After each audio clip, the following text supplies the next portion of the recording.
Ang unang aklat ni Samuel, Kabanata 18. Matapos mag-usap sina Saul at David, ang kalooban ni Jonathan na anak ni Saul ay napalapit kay David. Napamahal si David kay Jonathan tulad ng pagmamahal nito sa kanyang sarili. Mula noon, hindi na pinauwi ni Saul si David. Dahil sa pagmamahal ni Jonathan kay David, isinumpa niya na sila'y magiging magkaibigan habang buhay.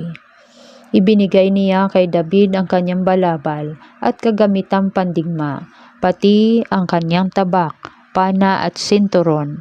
Nagtatagumpay si David kahit saang labanan siya ipadala ni Saul, kaya siya ginawa nitong pinuno ng mga kawal. Ang pagkataas niya sa tungkulin ay ikinagalak ng buong Israel, mula sa pangkaraniwang mamamayan hanggang sa mga opisyal sa palasyo. Matapos mapatay ni David si Goliath, nagbalik na si Haring Saul at ang kanyang mga tauhan sa bawat bayang madaanan nila. Sinasalubong sila ng mga kababaihang umaawit at sumasayaw sa saliw ng mga tamburin at alpa. Ganito ang kanilang awit.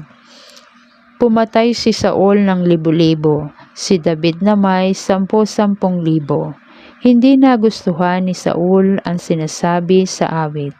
Labis niya itong ikinagalit at sinabi niya, kung sinasabi nilang 10,000 ang pinatay ni David at ako'y libo-libo lang, kulang na lamang na siya'y kilalanin nilang hari. At mula noon ay naging masama ang kanyang pagtingin kay David. Kinabukasan, si Saul ay muling ginambala ng masamang espiritu at naging parang baliw. Kaya tinugtog ni David ang kanyang alpa tulad ng ginagawa niya araw-araw. Hawak noon ni Saul ang kanyang sibat at 2 beses niya sinibat si David sapagkat gusto niya itong patayin. Ngunit parehong nailagan iyon ni David. Si Saul ay natakot kay David sapagkat si David na ang pinapatnubayan ni Yahweh at hindi na siya. Kaya para mapalayo ito sa kanya, ginawa niya itong pinuno ng 1,000 kawal.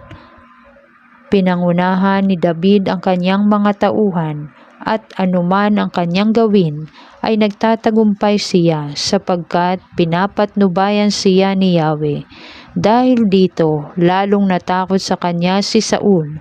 Sa kabilang dako, si David ay lalong napamahal sa buong Israel at Juda dahil sa kanyang matagumpay na pamumuno. Minsay sinabi ni Saul kay David, ipakakasal ko sa iyo ang anak kong si Merab, kung maglilingkod ka sa akin ng tapat at buong giting mong ipagtatanggol ang bayan ng Diyos. Ngunit ang talagang nais niya ay mapatay ng mga Pilisteo si David upang mawalas na ito sa kanyang landas. Sumagot si David, sino ang aking mga magulang at sino ako upang maging manugang ng hari? Ngunit nang dumating ang araw na dapat tuparin ni Saul ang pangako niya kay David, ipinakasal niya si Merab kay Adriel na taga Meholat. Si Saul ay may isa pang anak na babae, si Michal. Umiibig siya kay David at natuwa si Saul nang malaman ito.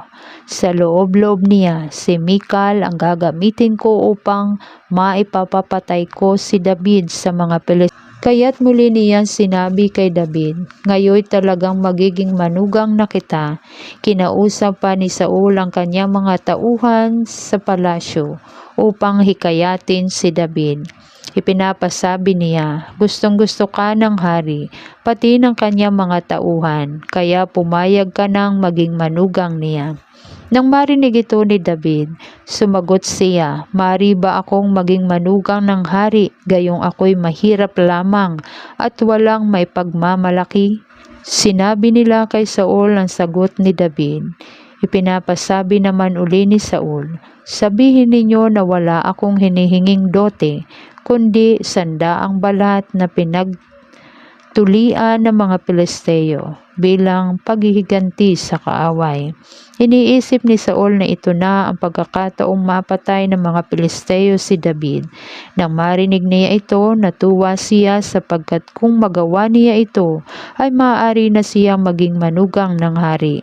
At bago dumating ang takdang araw, nilusob niya at ng kanyang mga tauhan ng mga Pilisteo at nakapatay sila ng 200.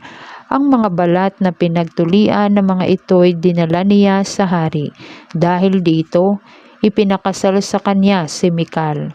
Lalong naniwala si Saul na si David ay pinapatnubayan ni Yahweh at nakita niya kung gaano ito kamahal ng anak niya si Mikal. Kaya't lalong natakot si Saul kay David. Mula noon, itinuring na niya itong kaaway. Si David ay nagtatagumpay tuwing makikipaglaban sa mga Pilisteo at sa lahat ng tauhan ni Saul. Siya ang nagkamit ng pinakamaraming tagumpay, kaya lalo siyang napatanyag.